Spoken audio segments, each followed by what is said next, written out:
intii aan ku sugnayn waddanka Zambia waxaanu la kulannay dad Soomaali oo fara badan oo waxyaabo badan oo kala duwan ka shaqeysta laakiin waxa iigu la yaab badnayd inuu jiro nin Soomaaliya oo beer ka samaystay meel ilaa 50 kilomitir dhinaca galbeedka kaga aadan magaalada Lusaka ee xarunta waddanka Zambia ninkaasi xoolahan iga dambeeyuu dhaqdaa xilliyada qaarkoodna dalagyo kala duwan buu ku beeraa sidoo ii sheegay beertan oo isagu iska leeyahay ninkaasi Cabdilaahi Axmed Guutaala la yiraahdaa hadda waxa uu iga warramaya ninka Soomaaliga ee miyiga soo degay iyo wuxuu la kulmo Cabdilaahi aad iyo aad baan ku salaamaya horta waa ka qaad walaal soo dhaw dhul barwaaqo baa taalaan mise sanadkoo dhan sanu barwaaqaysagii walaal sanadka 6 biloodna waddanka aanu joogno waa roob 6 biloodna waa qalayl weli waxaan dhihi karnaa ilaa 8 bilood waa dhulku waa qoyan yahay way 4 bilood oo buu qalalan yahay inta kale to sida uu qoyan marka 6 biloodna roob guuda 6 biloodna waa qalalan yahay dhulku 6 biloodna wuuda 6 biloodna sida uu sheegtay qalayl weeyo jiilal de marka sano kale cagaar ma u wadayay sanadkoo dhan aduu almost 8 bilood kamida uu sidaas cagaar u yahay inta kalena waa cad yahay oo caws uga dhawday waa qalalay marka guugi baa raagay iyo dayrtii baa la waayay iyo waa abaar iyo waxa suma jiraan ugama aanan baran ilaahay idankiisa sidaas aan rajaynayna intaan ka baran waa tii halkaan joogno maxaa la yiraahdaa wala halkaan joogno waxa la yiraahdaa Makomba la yiraahdaa tuulada aan joogno waxay ka tirsan tahay degmo halkaan dhinaca galbeed naga sii jirto Shibiyunji la yiraahdo وانا عند Lusaka sidaan filayo hadii aan wax la bedelin waxa laga yaabaa Cabdilaahi in dad fara badan oo Soomaali oo barnaamijka daawanaya ay la yaabaan nin Soomaaliya oo deedna 50 kilomitir magaaladii ka soo baxay oo baadiyaha iska degay oo reer baadiyihii Zambians la degan maxaad fikradda ku keenay walaal waxaan ku keenay asal ahaan anagu Soomaali hadaynu nahay dhaqankeenu asal ahaan beeraha iyo xoolaha ka soo jeeda way inta dabadeed waxa hadana igu sii dhaliyay waddankan ammaankiisa ilaahay oo nagu ammaansaday amaan aad u badan buu leeyahay cabsi ma qabo meesha hadaan dirin dhigto caawa sixdo mas'uuliye wax kala guri baba kaaga dhisan marmar ma u yeetaa guri aad u weyn baa iga dhisan oo afar qolood oo mas'uushoodii waxooda leexna ku leh marka marmar baan ku hoydaa marmar baan u soo harsadaa aniga dad dhogortiisu aad bay u fiicantay ma riyo badan yahay ma sha Allah riyo u badan yahay ilaa iyo qiyaastii 80 kamiduhu waa ido 100 iyo xoogayna waa riyo macaliyari laakiin waxa la sheegay Cabdilaahi waddankan in dhaqashada arigu aanay ku badnayn oo xagga lo'da ay u badan yihiin adigu marka xaggaad ka heshay waddanka arigu wuu leeyahay laakiin aad uma badna wax yaroon badnayn oo ninka ugu badan 50 leeyahay 30 20 bay dhaqdaan hadda hal baan u keenay waxa dhici karta in dhowr bilood soo haay imisa neefad markaa imka haysaa riyuhu ilaa iyo 120 bay gaaraan iduhuna ilaa iyo 80 70 qiyaastii meelaha u dhaxaysay joogo marka dee dhaqsiimo kaliya ma aha iib baad ugu tala gashay Soomaa waa dhaqasho sax ah ugu tala galay iibkuna qaab wax loo iibiyaa jira xoolaha nooc la iibiyo iyo nooc la iibin kara leeyahay way marka nooc la iibiyo waa sida labku marka xoog yeesho intii aan xoolaha loo reebaynin iyo neefka hilibka ah oo qalashada ku quman dadkuna mid aan ku qumanayn ba ma laha waa kuwan waa aragii dhalayo inay wax dhalaan laga sugayo weeye dalmadeyska ku dhawaada iyo weelka iyo orgiga laga iibiyo marka neefka saddex jirka ee xaggeenidee number 1 ka ahaa xaggan maxaa la siistaa idaha iyo riyuhu way kala beec way orgiga weyn matalan qiyaastii waxa la siiyaa 800 900 orgiga aad weyn waatay mid baabay dili gaadhay way kala soo tuuray waatay wanaagana waxa la siiyaa ilaa iyo 1500 oo $150 kuwa aad weyn abnormalka haay kuwa dhaxena adiga ilaa 1000 ilaa 100 200 meelahaas inta u dhaxaysa way marka beertaadana buu daaqaad meel kale ma tago beerteedu daaqa anagu ma qoodino beerta ilaahay ku dhaqan yahay dhulku waa dhul aad weyn laakiin mar dhaweed calaf baad siinaysaa hadana calafka waxaan ugu tala galnaa inuu inoo soo ururo si intaan la joogno oo noola joogo haay laakiin inta kale dhulka ilaahay baa iskaga foofaa dhulka ilaahay buu foofaa dhulkuna aad buu u balaaran yahay inta banaan waxa ka weyn inta aan banaanayn dadka reer Zambia ayaa ciidan ahaan xoolaha ula jooga Soomaa iyaga xoolaha la jooga oo dhulka la jooga oo guryaha la jooga مسؤول دابا iyaga ka ameeshay anigu waan soo booqnay wali toos ulama degan marka toddobaadkii oo kale tusaalahaan imisa goor baad timaadaa toddobaadkii qiyaas ahaan haddaan wax emergency u jirin mar baan imaadaa dib wax emergency u jirana waa sidii loogu baahdo gartay marka xoolaha halkeed ka iibisa ayaa ka iibsada xoolaha iibkoodu weli waqti badan ma aanan haynin qiyaastii hadda hal sano ay gacanteeda ku jiraan iyo bilaa dhigi karnaa hal sano approximate hal sano ay gacanteeda ku jiraan carafadii baan xoogaa ka iibiyey haddana carafada soo socota haddii ilaahayna gaarsiiyo wixii iib gala inaan ka iibiyaan rabaa waxa kalena ii haraa guutaale waxa laygu yidhi oo lai sheegay deegaanka wax kastoo aad ku ridaana waa ka soo baxayaan miya wax kastoo lagu ridaa way ka soo baxayaan way adigu sanadkii dhawaay kii ka horreeyey 2016 waxaan beeray galley ilaa waxa ii baxday ilaa 700 oo kiish qiyaastii ah ayaan ka qaaday meeshan way runtii intaan ka malaysanayay wax aad uga yar bayna ahayd sababa jira awgood ayaan badan cunay roobku aad u badnaa annaga nafteeno sidii loo rabay aan uga shaqayn oo horumarinteenu aysan sidii la rabay gaarsiisnayn waxa ka jirta dalka Soomaaliya salga yaab inaad ka war hayso sheeko la yiraahdo aabba qaatay oo raggu si ay qaadka iskaga bixiyaan ay xoolahooda laftooda u soo dhacaan oo ay neef ka qaataan oo marka yaryarku yiraahdaan markay hooyadoodu sheegayaan aabba qaatay waxa la sheegay halkan ku dheeday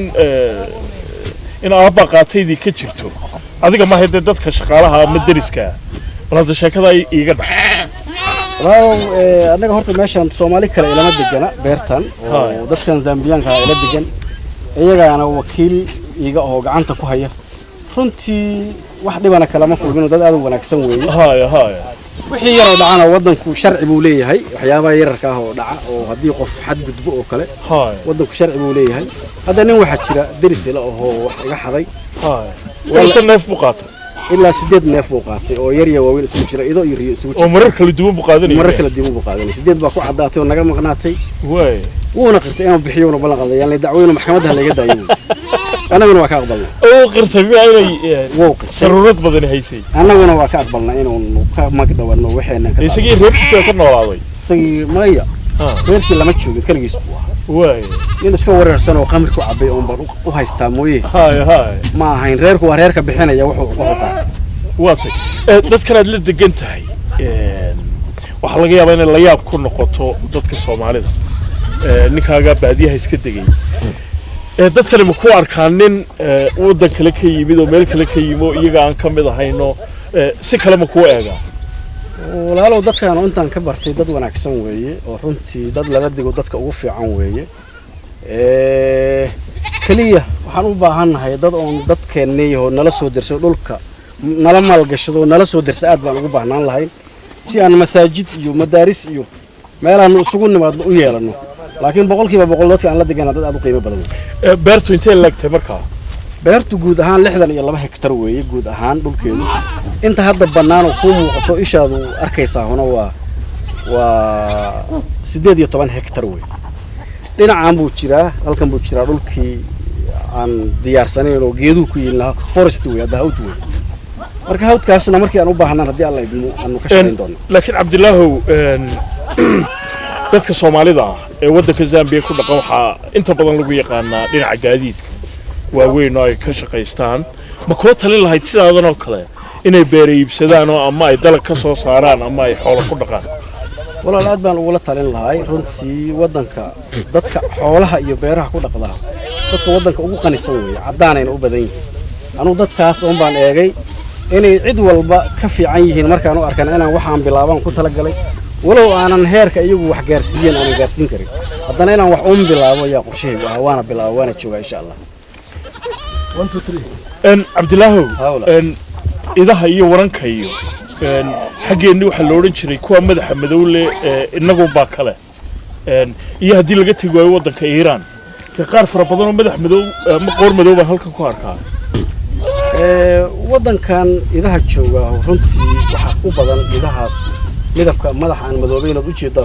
boqolkiiba aqlabkoodu yahay laakiin idaha madaxa madoobana waxba ka jooga abuur baa ka jooga wax badan oo kamid ah ka jooga sida u badanna dadka xoolaha dhaqdo sideedaas oo kale ama cadaan u badan ama dad kale u badan baa idaha madaxa madow keensaday oo dhaqada dadka wadanka u dhashay idahoodu kuwaas gaduudan ama madow xagee ka keensadeen markaa ma garanayo asal ahaan meesha laga keenay laakiin dadkaas dhaqdaa hadda arigan oo kale tiriyaha ari aad u waaweyn oo kan ka sii waaweyn oo Botswana iyo South Africa laga keenay abuurkiisa jira kaa qofkii dhaqda kan wuu ka waaweeyaa wuu ka says weeyaa warka caana badan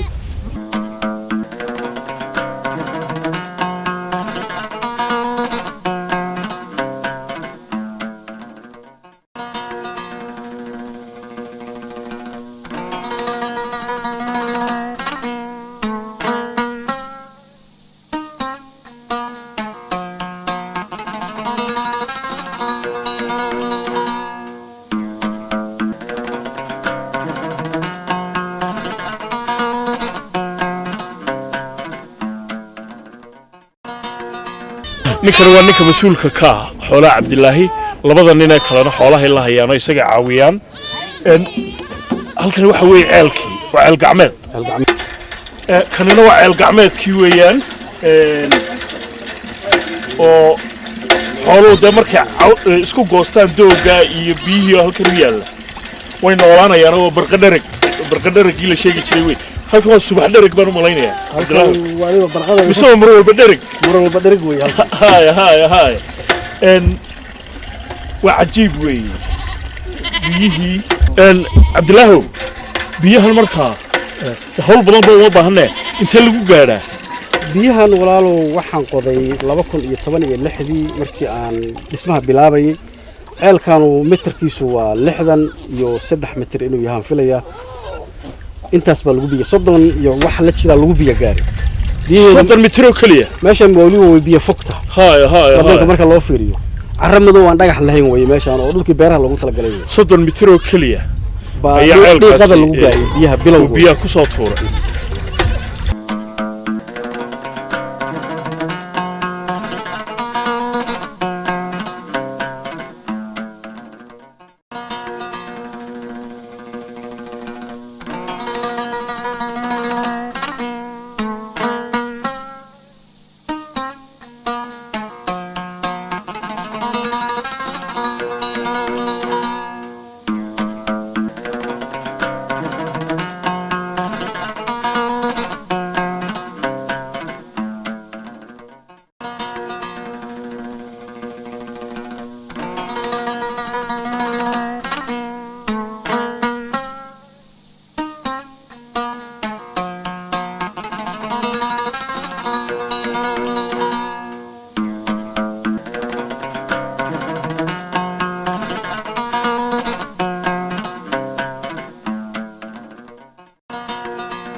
beertan imikaanu ka nimi ilaa 50 kilomitir ayay u jirtaa magaalada Lusaka inta hore jidku waa jid laamiya oo aad iyo aad u wanaagsan laakiin marka laamida laga soo baxo ilaa 12 kilomitir ayaa jidku raf yahay waliba raf kaliya ma aha jidku aad iyo aad buu go'an yahay maadaama roobku uu maalin walba helo wadankan oo xilligii roobka lagu jiro sida halka ka arki kartaan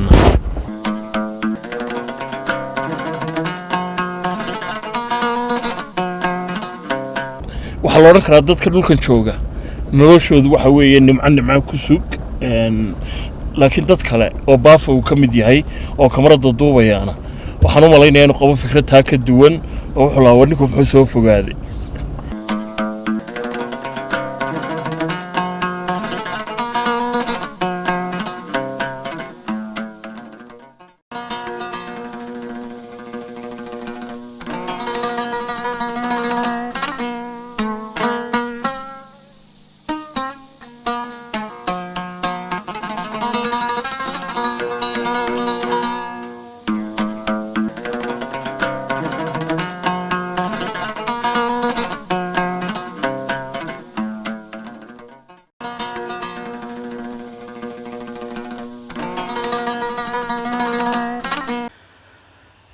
ganacsiyada kale ee wadanka Zambia ay Soomaalidu ku leeyihiin ee ugu waaweyn waxa kamid ah warshado waaweyn oo sameeya galeyda taas oo ay leeyihiin ganacsato Soomaaliyeed maadaama ganacsiyadii hore looga bartay Soomaalidu oo ay u badnaayeen dhanka gaadiidka ayaa hadda waxa ay soo kordhiyeen ganacsiyo kale oo waxtar u leh bulshada ku nool dalka Zambia. Maxamed Xasan Gudbaaye waxa uu ka mid yahay milkiilayaasha warshada Continental Milling ee soo saarta galeyda ugu badan ee dalka Zambia lagu isticmaalo. waxa aynu ku booqanay warshadooda oo ku taala magaalada Lusaka. magacaygu waa Maxamed Xasan Gudbaaye anoo ka mid ah milkiilayaasha Continental Milling Company Limited iyo Star Beef Company Limited oo ah meesha maanta aan joogno. waxaan company-gana aasaasnay sanadku marka uu ahay sanadkii 2002 waxaan ka aasaasnay ugu bilownay company hiliba oo process ah waan hilibkan process garay jirnay kabacdi waxaan sameeynaa batuyaasha meesha la yiraahdo meelaha xoolaha lagu qalo ingiriiska loo yaqaan slaughter houseska xoolaha baan soo qalnay hadda waxaan joognaa meesha centerka heedo markii hilibka la keeno lagu process gareeyo ama lagu shiido kabacdina loo diro dukaamankeena businesska alxamdulillah waa noo toosay kabacdina hadda waa inaad hami leedahay waxaan ku tala galnay oon sameynay inaan aasaasnay company-gan la yiraahdo Continental Milling Company Limited oo ma sha Allah company aad u weyn oo maalintii soo saari karo ilaa 5,500 oo jawaan oo ah galeyda shiidan oo diyaarka ah ama 165 tan maalintii soo saari karo markay soo saarto mashiinada waxa dhan ay soo maraan ayaan waxaan u iib geynaa Zambia gudaheeda Lusaka gobolada meel kasta marmarka qaarna waxaa loo dhoofiyaa wadamada nuurgan sida Congo iyo Zimbabwe iyo Malawi waa galey aad u fiican runta wadanka aad looga jecel yahay because waxa waayo galeyda wadankan waxay kamid tahay stable foodka waxyaabaha oo maalin walba ay dadka wadanka cunaan ayna u baahan yihiin oo businesskooda uusan aad u xumeyn marka ma sha Allah Ilaahay waa nagu qeereeyay aadana ugu faraxsanahay meesha maanta noo marayso shaqaale aad u fara badan oo labada company hadii la isku daro ilaa 480 shaqaalaha joogta ayaa noo shaqeyso Soomaali ay ku jirto oo ayaguna ilaa 26 Soomaali ayaa noo shaqeyso oo ayaguna shaqada nala qabto markaan anagu aanan meesha joogin waxa sidoo kale ay ku fakarayaan inay ballaariyaan ganacsigooda oo ay gaarsiiyaan Soomaaliya iyo wadamada kale ee dariska la ah dalkan Zambia hadda aad waxaan weynahay insha Allah inaan company-gan sii ballaarino inaan wadamo kale oo dariskeena ah oo Zambia la daris aan geeyno hadii Ilaahay yaraana mustaqbalka aan Soomaaliya geeyno markaan u aragno in aan Soomaaliya diyaar u tahay in company-yaasha noocan la geeyo oo laga helayo waxyaabaha maaragtay loo baahan yahay facility iyo waxyaabaha korontada iyo waxyaabaha loo baahan yahay markay heli karno insha Allah inaan Soomaaliya inta geeyno Soomaalida waxa laga yaabaa inaysan galey badan cunin laakiin waa shiidays waxay shiidi kartaa burki bay shiidi kartaa burki baan soo saaraynaa inta insha Allah laga dooni lahay Dubai ama Brazil inaan burki aan Soomaaliya ugu sameeyno markay waa isla warshadan midda burka lagu sameeyo ilaa 72 mashiin ayaa taalo oo aan wax walba ayagu sifeynayo sida loogu tala galay u diyaarinayo oo aan laga heli doonin wax dhagaxa iyo wax bira iyo wax qashan aan laga helin ayadoo budaa soo saarayso nadiifa oo qoftu ay karinayso saas darteed ayaa wadankan aad looga jecel yahay marka insha Allah waxaan rajaynaynaa inaan wadamadan la dariska iyo Soomaaliya aakhirka inaan geeyno warshadan ganacsatada Soomaalida Zambia ayaa sheegay inay dalkan ay ku haystaan amni isla markaana aysan wax baqdin ah kaga jirin in hantidooda la dhaco sida marar badan ay dhacdo in la boobo hantida Soomaalida ay ku haystaan wadamo ay kamid yihiin Koonfur Afrika laakiin Zambia waa ay ka duwan tahay sida uu ii sheegay Gudbaaye Zambia runtii anoon been ka sheegin waa wadamada waxaan dhihi karaa amaankooda aad u fiican yahay waxaan awoodnaa inaad ku ganacsato wax rabshadaana wax dhiba ma jiraan waxyaabo oo qacab iyo tuuga marmar waa normal wadan kasta oo adduunka jira laakiin Zambia waa nabad meesha rabta magaalada ku luganaysa cid ku soo ataageeda ama ku soo weerarayso Soomaalinimo ama ajnabi ku soo weerarayso ma jirto marka aadan ugu mahadcelinayna dawladda Zambia iyo dadka Zambia Soomaaliya oo inta badan aanan lahayn warshado soo saarta cuntooyinka daruuriga ah ee maalin walba la isticmaala ayaa haddana Maxamed Xasan waxa uu ii sheegay inay ku fakarayaan inay geeyaan warshad samaysa burka ama daqiiqda insha Allah waa nagu jira waana tagnay waa soo fiirinay waa soo aragnay wadanka waa soo indheynay waxyaabo badan oo aan ka fiiri karno aan ka sameey karno laakiin waxaa jira waxyaabo badan oo wali diyaarayn maxay tahay waxaan diyaarayn anagu hadda warshadan aragto weyn waxay u baahan tahay koronto aad u awood badan oo ilaa 550 kVA ah Soomaaliya wali taa kama jirto marka waxyaabo badan aan wali sugaynaa inay isqabtaan laakiin mustaqbalka hadii la yiraahdo Soomaaliya waa meelahan ku han weyna barkee waxyaabo badan oo looga baahan yahay Soomaaliya dibadda looga keenaa jirto waxaan ku talagalaynaa inaan sida ugu dhaqsiyaha badan haddii ilaahay aan Soomaaliya ka samayno oo aan maanta ka bacdi Brazil iyo Dubai iyo aan burka looga keeno burka canjilada lagu samaysan lahay aan Muqdisho ugu samayno haddii ilaahay maalintii warshadan waxay soo saartaa 5,500 oo jawaan oo galay ah taas oo loo iibgeeyo gudaha magaalada Lusaka iyo guud ahaan dalka Zambia markay soo baxdo warshada saad la socotiin ilaa gadaal ay ka soo bilaabataa ilaa 75 mashiin oo kala duwan oo midba wax ku shaqaleeyayso martaa markay soo martana finishka intay ku soo dhamaataa afarta qaybood oo intay ka soo baxdaa markay ka soo baxdo waxay soo baxaysaa qayb ayadoo diyaara oo ah grade 1ki dadku cunayay ayadoo haddana diyaar oo ah grade 2 ayadoo ah kii feedka xoolaha la siinay mid walba mashiin ku taqalaha jiro oo gooni u soo saaro markay soo saarto ka bacdi ayay shaqaalahan u jeedo oo la tababaray ay meesha ka qaadaan oo meesha loogu tala dhigaan sanadihii dambe ayay Soomaalidu bilowday inay ganacsiyo kala duwan ay ka hirgeliyaan dalkan Zambia waxaa sidoo kale jira ganacsato iyana ka ganacsata lugaha gawaarida noocyadooda kala duwan Tire Doctor ayaan booqanay oo iyana ku taala magaalada Lusaka ee dalka Zambia waana shirkad fac weyn oo Soomaali leedahay kana howlgasha wadamada geeska Afrika tani waa mid kamid ah faraceeda Zambia sida uu ii sharxayo Faarax Dalmar Beeldaaje oo ah madaxa laanta shirkadda Tire Doctor ee magaalada Lusaka ee dalka Zambia waxa maanta sharaf ah inay halkan ugu soo booqdaan howlwadeennada TV-ga Universal Cabdisalaan Hareere iyo Baafe waa magaalada Lusaka ee caasimadda dalka Zambia aniga oo ku hadlaya magaca company-ga Cartan Trading Company oo xafiiskiisa ugu weyn laga maamulo oo yaalo magaalada Dar es Salaam dalka Tanzania halkan waxaanu isticmaalaa magaca la yiraahdo Tire Doctor oo qayb ka ah company-ga Cartan waxaanu keenaa taayirada iyo bateriga noocyadooda kala duwan waxaanu deganahay Tanzania Uganda Congo Zambia iyo meesha la yiraahdo Mozambique waxa sharaf ii ah inaad soo booqataan taayirada aanu gadno waa noocyadan oo sees kasta ay baabuurta isticmaalaan celcelis marka la isku daro East Africa Central Africa waxaanu keenaa taayiro ka badan 2 milyan oo taayir sanadkiiba aad baan sharaf iigu tahay inaan soo booqano waana noocyada taayiradu Petersna waanu keenaa Riemana waan keenaa shaqadeedu waa asaas company-ga Cartan waxa la aasaasay 1984 shaqadani waxa ay ka bilaabatay dalka Soomaaliya magaalada Muqdisho meelo badan bay soo martay Africa 1991kii baanu soo gaaray markii Soomaaliya burburtay intii ka dambeysay Kenya iyo Tanzania ay shaqada ka tidhay laakiin as Tire Doctor oo aan anigu maamulo ka Faarax Dalmar ahaan waxaan shaqada bilownay 2013 waxaanu galay sanadkii 6aad meel wanaagsan oo sharaf badan ayaan maraynaa Ilaahay baan ku mahadinaynaa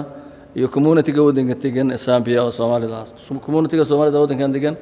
waa community isku xiran oo wax istara oo iyagu isku xisaabtama community-ga Soomaalida halkan ka jira waa ka duugan yahay community-yada ka jira Western-ka oo dhaqaalaha lagu heli jiray kan isaga dhaqaale la geliya marka sharaf weyn ay tahay inaad soo booqataan dhinaca marka laga eego taayiradu waa laba nooc waa taayiro waaweyn oo ay trucks ku isticmaalaan iyo taayiro ay dadka baabuurta yar yar isticmaalaan taayirada waaweyn oo baabuurta isticmaalaan oo trucks-ka Soomaalida ayaa qaadata boqolkiiba 50 in ka badan inta kalena dadka kala qaata laakiin taayirada yar yarka maadaama ay 500 oo taayir gaaraan Soomaalida kaliya ma qaadan kara wadanka oo dhan ma qaata faa'iidada Soomaalida aan u leenahay oo ay runtii su'aasha fiicnaan lahayd inaga iyaga weydiisan waxay ahayd taayirada Soomaalidu isticmaalaan waxa la yiraahdaa super single iyo taayir kale la yiraahdo single tires oo loo isticmaalo dhiifka iyo tarelayaasha qaybtood bariga wadankan imaanayna 600 baa taayirkii laga siin $600 halkiisii taayir annagana waxaan gaarsiinay $300 taas oo sabab u ahayd dhaqaale kobaca Soomaalidu inay wax badan ka faa'iidaan dhaqaalihii badnaa ay taayirada ka bixin jireen ninkii 100 taayir gadan jiray oo $60,000 ka bixin jiray wuxuu seef gareeyay $30,000 $30,000 waxay u suurtagelisay inuu taraag iyo taral ku gato bateriyada baabuurta ayaa iyana kamid ah waxyaabaha ay dalkan Zambia ay ku soo kordhiyeen Soomaalida waana qayb kamid ah ganacsigooda waxa uu la magac yahay magaalada caasimadda ee dalka Japan laga xukumo manufacturing alaabta waxa laga soo saaraa production-ka Tokyo warshadu laakiin waxay ku taallaa oo lagu farsameeyaa dalka Thailand tiriga markii hore waxaan ugu talagalay Soomaaliya gaar ahaan Puntland caasimadiisa ganacsiga magaalada Boosaaso la geeyay ahayd laakiin nasiib darro markii aan order garaysanay ayaa kambanigii lahaa noo sheegay inaanay diyaar u ahayn inay baterigooda geeyaan dalka Soomaaliya guud ahaan iyo halkii aan anagu wadnay dabadeedna waxaan weydiinay sababta aanay u geenin Soomaaliya maxay tahay waxay yiraahdeen Soomaaliya waxa saaran cunaqabatayn waxaan u sheegnay Soomaaliya cunaqabatayntu inay tahay cunaqabatayntii hubka laga qaaday ninka maareeyaha ee kambanigan maamula Tokyo la yiraahdo wuxuu yiri Soomaaliya waxyaabaha lagu qarxiyo waxa ugu badan bateriga ayaa lagu diraa diyaarna uma nihin buu yiri inaanu anagu dad nool oo bini aadan wax lagu leenayo ka qayb qaadan marka taana waxaan kula talin lahaa Soomaaliya iyo dadka joogaba inay sidaa dadku uga fikirayaan ay uga fikiraan mustaqbalka dadka iyo dalka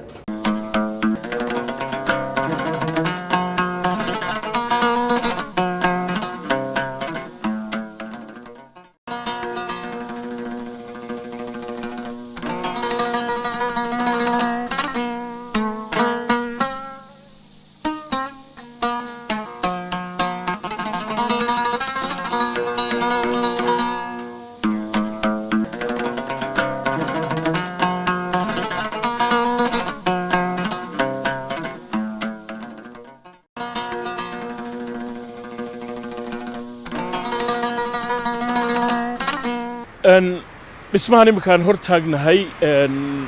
waxa weeye xarunta safaaradda Soomaaliya ay ku leedahay magaalada Lusaka ee xarunta waddanka Zambia waa dhismo aad iyo aad u weyn oo waliba ku yaala mid ka mid ah xaafadaha ugu qaalisan ee magaalada Lusaka waxaan halkan ka dheerayn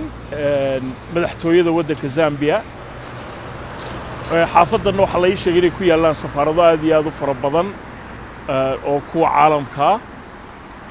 dhismahan gudihiisa waa arki doontaan waa dhismo aad iyo aad u weyn laakiin safaaradaha kale ee Soomaaliya ay ku leedahay caalamka qaar fara badan oo ka mid ah waxa uu ka shabahaa dayaca soo gaadhay intii burburku ku yimid dawladda dhexe ee Soomaaliya dhismaha gudihiisa aynu gelaynaa haddaba xaaladda iminka ay ku sugan tahay safaaradda Soomaaliya iyo hawlaha ay qabtaan waxay iga warramaya hayaha jagada safiirka Soomaaliya Axmed Cabdiraxmaan Sheekh Nuur marka gudaha aynu gelaynaa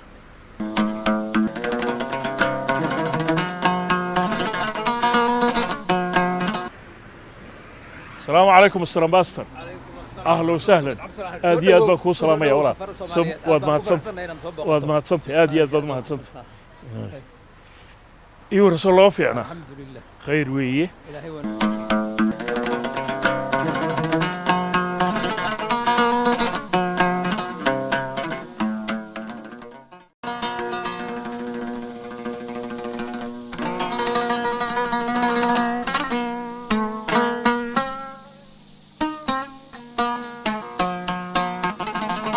أمباستر أحمد أدي أدبض مهتسنت هاي سفارة عندكو قابشو وأدنى سور دويسو إن سفارة فربضنا الصومالي عالم كاي كل هايد أيام مركي دولة دي الدحى أي بربرتي إيونا الله بربري أو حرمي سفارة ودك زامبيا ساسو كلام كل عظيم يحرتي مرنا ما حرمين سيدي دولة دو مركي جبتي وشقينيس إلا دولة دو بربرتي إلا هذا shaqadeedii saacadii ugu wadatay dadkii maslaxadiisa ka shaqeeynaysay xiriirkii labada wadan Soomaaliya Zambia way ka shaqeeynaysay Ambassador Ahmed waynu iman doonaa xiriirka Soomaaliya iyo Zambia laakiin safaaradan goorma la furay markii ugu horeysay safaaradan waxaa la furay 1967 xiriirka diblomaasiga ayaa xilligaas waxaa dhex maray Soomaaliya iyo dawladda Zambia xilligaasana la furay si xiriirka labada wadan loo xoojiyo maslaxada dadka shacabka dalka Soomaaliyeedna ay u fusho taas loo furay xilligaas ismahan waa dhismo aad iyo aad u weyn inkastoo dayac fara badan uu soo gaaray ma Soomaalidaas kale dhismahan dhulkan iyo dhismaha waxaa la gaday 1973 xilligaas waxaa safaaradda joogay باسي محمد سوفي إلهي أقول حريستو دولة الصومالية دي شعب كصوماليات با إسكالة إيجا أنا شعب كان اللوجة دولة الصوماليات بانا قطعي يحلي قاس. أمباستر أحمد هديات كذا شو حرير كنا حيا صوماليا يا زامبيا مركز وقته طبعا جاليد doorka ama xoogga leh ee Soomaalida ee halkan ku dhaqan markaad eegto dawlad iyo dawlad muxuu yahay xiriirka labada dawladood u dhaxeeya oo labada wadan u dhaxeeya waa heerka ugu sareysay oo xiriir diblomaasiyadeed ah oo laba wadan leeyihiin xiriirka labada wadan hadda wuxuu ku siman yahay ilaa iskaashiga xagga siyaasadda iyo xagga urur goboleedyada sida hadda oo Soomaaliya dib ugu soo biirtay Kumeesa oo markii hore BTL la oran jiray marka xiriir ganacsi ma lihin laakiin xiriir siyaasadeed iyo mid waxaan leenahay iyo mid bulsho labadaas xiriir oo meel fiican mar hayaan leenahay marka jaaliyada Soomaalida wadankan ku dhaqan oo muddo dheer dalkan ku noolayd maxaa u qabataan iyaga waxaan u qabanaa safaarad markay meel wadan laga furo waxay ka shaqeysaa maslaxada dadka iyo dalka waxaan u qabanaa kow ayaga naftooda iyo hantidooda inaan ilaalino oo ka warqabno oo wax kasta oo dhiba aysan soo gaarin ba kow aan u qabanaa labo waxaan u qabanaa services badan baasaboorro go home qofkii la xiro oo aan u dacwoono kii xijiran oo aan caawino oo aanu caalamka ka wadamo kale hadday rabaan inay aadaan aan gacan ku siino inay u dhoofaan sida India, Turkey iyo Europe marka wax kasta oo suuragal ah oo aan qaban karno ayagana baahidooda dabooli kara bay qabataa safaaraddu waxaad ii sheegtay in xidhiidhka dhinaca dawladuhu uu yahay mid iskaashi ku salaysan waxaan ka warhayaa in Zambia safaaradaanay ku lahayn Soomaaliya marka ma la odhan karayaa xidhiidhka labada wadan waa mid dhinac kaliya ka raban waxa weeye Zambia marka aad fiiriso ganacsi oo alaaba isdhaafsanana labada wadan kama dhaxayso community xoog lana kuma ay lahan Soomaaliya marka danaha ay Soomaaliya ka leedahay waxaa fadhiisa safaaradooda Nairobi marka ambassadorka fadhiya Nairobi baa Soomaaliya qaabilsan non residence ambassador bay leeyihiin oo Soomaaliya qaabilsan kaasaa fuliya laakiin inaku halkaan dano shacab oo shacabka Soomaaliyeed danahooda lagu ilaalinayo iyo xiriirka labada wadan iyo door weyn oo safaaraddu ka ciyaari jirtay gobonnimadoonka Afrikaanka ahaa ee Soodka mataqaanaa ka halgami jiray ayaa shaqadaas safaaradan xooggeedu loo saaray Soomaaliya markaa gacan xoog leh ka geysatay miya xornimadoonkii wadanka Zambia iyo wadamada kale ay dariska yihiin waxay gacan ka geysatay wadamada ay dariska yihiin Angola, Mozambique, South Africa, Namibia wax badan bay tartay waxay siisay taageero siyaasadeed mid dhaqaale iyo mid military inta say gobonnimada u helaan wayna heleen laba wadan markii Soomaaliya midowga Afrika ay gudoomiyaha ka ahayd bay xooga saartay xorriyadooda heleen 1974 Angola iyo Mozambique waxaa inta badan xoogooda iska lahaa xorriyadooda boqolkiiba waxa la oran karaa 78 Soomaaliya Mr. Ambassador marka wadamada kale aad sheegtay gobolkan ku yaala Soomaaliya safaaradu ku leedahay safaaradu waxaan ku leenahay gobolka Tanzania iyo South Africa ma adiga markaa qaabilsan wadamada kale Zambia ay dariska yihiin hadda Soomaali safaaradaanu hadda waqti xaadirka waxay qaabilsan tahay Congo wadamada kale hadda oo Mozambique iyo Angola waxay hadda hoos tagaan South Africa safaaradeena South Africa waxa kaloo jirtay in sanadadan dambe dad fara badan oo Soomaaliya oo tahriibi ay marin ka dhigteen wadanka Zambia marka ay beegsanayaan wadanka South Africa mararka qaarkoodna dhibaatooyin xoog leh dadka ka hor yimaada iyaga maxaa gacan oo siisaa ayaga marka la xiro oo la qabto oo mataqaanaa xabsiyada Soomaalida safaaradda iyo waxa iska kaashada community-ga Soomaalida ee Zambia oo Maxamuud Hiiraan oo madaxda u yahay baan iska kaashanaa xabsiyadaan ugu tagnaa dawladdan la hadalnaa waqti gaaban baa la hayaa wayna sii daayeen waddanka Zambia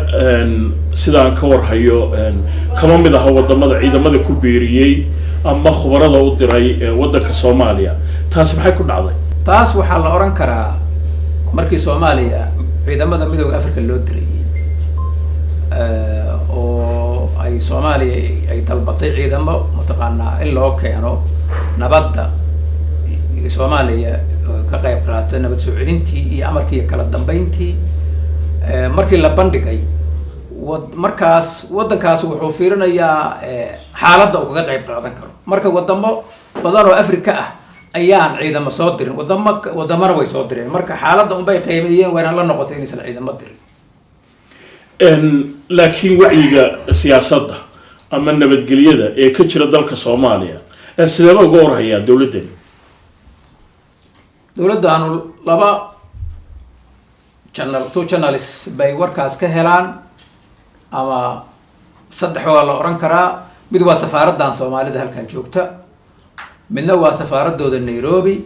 midna waa media saddexdaas meelood bay kala socdaan waxaan kaloo ku dari karaa oo muhiima waan ka tagay hadda aan mataqaana ku darayaa madaxda Soomaalida iyo madaxda waddankaanu shirarka midowga Afrika iyo midka UN-ka bay ku kulmaan xiriir bayna leeyihiin toos ah oo ka dhaxeeya marka wax badan bay ka warqabaan oo Soomaaliya ka jira waxaa jirtay 2018 wasiirka arrimaha dibadda ee dalka Zambia baan la kulmay waxaana ku iri dawladda Soomaaliya waxay danaynaysaa xiriirka labada wadan in la sii xoojiyo wuxuu igu yiri xiriirka labada wadan meesha ugu sarreeyay maraya waxaana arintaas markhaati u ah Soomaalida degan Indhoolo xooggeeda dhaqaale ay haystaan iyo saameynta dalka ku leeyihiin taas uu igu imse qof baa markaa ku tiin safaaraddan oo ka shaqeeya safaaradda 4 qof baan ku nahay anigu sahayaha safaaraddan ahay